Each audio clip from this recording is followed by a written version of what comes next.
Kami sambut pagi, lalu langkahkan kaki berniat untuk mencari ilmu. Dalam karya kami akan tekun dan maju berjuang, cerahkan gulita. Assalamualaikum warahmatullahi wabarakatuh. Nama saya Alif, saya dari P4 Zulkifli. Saya akan menceritakan kisah sahabat Nabi, yaitu Ja'far bin Abu Thalib, si burung surga. Ja'far bin Abu Thalib bin Abdul Muthalib bin Hashim masuk Islam sejak awal dan sempat mengikuti hijrah ke Habasyah. Ia malah sempat mendakwakan Islam di daerah itu. Dalam perang Mu'tah, ia diserahi tugas menjadi pemegang bendera Islam. Setelah tangannya kanannya terpotong, dia memegang bendera dengan tangan kiri. Namun tangan kirinya juga terpotong, sehingga dia memegang bendera itu dengan dadanya. Akhirnya ia mati syahid dalam tubuh penuh luka dan syatan pedang. Ja'far dan istrinya Asma bin Umais bergabung dalam barisan kaum muslimin sejak dari awal. Keduanya menyatakan pada tahun ke-7 Hijriah, kedua suami istri itu meninggalkan Habasyah dan hijrah ke Madinah. Kebetulan Rasulullah SAW baru saja pulang dari Khaybar. Beliau sangat gembira bertemu dengan Ja'far, sehingga karena kegembiraannya beliau berkata, "Aku tidak tahu mana yang menyebabkan aku gembira. Apakah karena kemenangan di Khaybar atau karena kedatangan Ja'far?" Begitu pula kaum itu lama Ja'far tinggal di Madinah. Pada awal tahun ke-8 Hijriah, Rasulullah SAW menyiapkan pasukan tentara untuk memerangi tentara Romawi di Mu'tah. Beliau mengangkat Zaid bin Haris menjadi komandan pasukan. Rasulullah berpesan, "Jika saya tewas atau cedera, komandan digantikan Ja'far bin Abi Thalib. Seandainya Ja'far tewas atau cedera pula, dia digantikan Abdullah bin Rawaha. Dan apabila Abdullah bin Rawaha cedera atau gugur pula, hendaklah kaum muslimin memilih pimpin di antara mereka." Setelah pasukan sampai di Mekkah, sebuah kota dekat Syam dan wilayah Yordania, mereka mendapati tentara Romawi telah siap menyambut dengan kekuatan 100.000 pasukan inti yang terlatih, berpengalaman dan membawa persenjataan lengkap. Pasukan mereka juga terdiri dari 100.000 milisi Nasrani Arab. Sementara tentara kaum muslimin yang dipimpin Zaid bin Harithah hanya berkekuatan 3.000 tentara.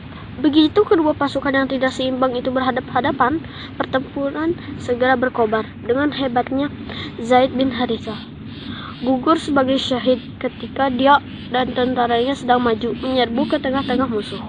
Melihat Zaid jatuh, Ja'far segera melompat dari punggung kudanya. Kemudian secepat kilat disambarnya bendera komando Rasulullah dari tangan Zaid, lalu diacungkan tinggi-tinggi sebagai tanda pimpinan kini beralih kepadanya.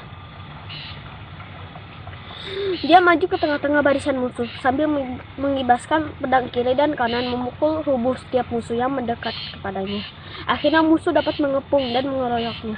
Ja'far berputar-putar mengayunkan pedang di tengah-tengah musuh yang mengepungnya. Dia mengamuk menyerang musuh ke kanan dan ke kiri dengan hebat.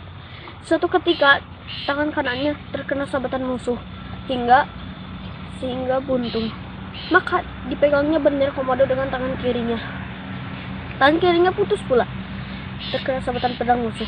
Dia tidak gentar dan putus asa, dipeluk bendera komando ke dadanya. Dan kedua lengan yang masih utuh, namun tidak berapa lama kemudian kedua lengan tinggal sepertiga saja dibuntung musuh. Ja'far pun syahid menyusul Zaid. Secepat kilat Abdullah bin Rawaha merebut bendera komando dari Ja'far bin Abu Thalib. Pimpinan kini berada di tangan Abdullah bin Rawaha, sehingga akhirnya dia gugur pula sebagai syahid menyusul kedua sahabatnya yang telah syahid lebih dahulu. Rasulullah SAW sangat sedih mendapat berita ketiga panglimanya gugur di medan tempur. Beliau pergi ke rumah Ja'far, didapati Asma, istri Ja'far, sedang bersiap-siap menunggu kedatangan suaminya. Dia mengaduk adonan roti, merawat anak-anak, memandikan, dan memakai baju mereka yang bersih. Maka kemudian memanggil mereka semua dan disuruh menemui Rasulullah SAW. Anak-anak Ja'far berlompatan kegirangan mengetahui kedatangan beliau. Mereka berebutan untuk bersalaman kepada Rasulullah. Beliau mengkerutkan mukanya kepada anak-anak sambil menciumi mereka penuh haru. Air mata beliau mengalir membasahi pipi mereka. Asra bertanya, "Ya Rasulullah, demi Allah, mengapa Anda menangis? Apa yang terjadi dengan Ja'far dan kedua sahabatnya?" Beliau menjawab, "Iya, mereka telah mati syahid hari ini." Mendengar jawaban beliau, mereka reduplah senyuman kegirangan di wajah-wajah anak. Apalagi setelah mendengar ibu mereka menangis terseduh-seduh. Mereka diam terpaku di tempat masing-masing, seolah-olah seekor burung sedang bertengger di kepala mereka. Rasulullah berdoa sambil menyeka air matanya. "Ya Allah, gantilah Ja'far bagi anak-anaknya. Ya Allah, gantilah Ja'far bagi istrinya." Kemudian beliau bersabda, "Aku melihat sungguh Ja'far berada di surga. Dia mempunyai 2 sayap berlumuran darah dan bertanda di kakinya.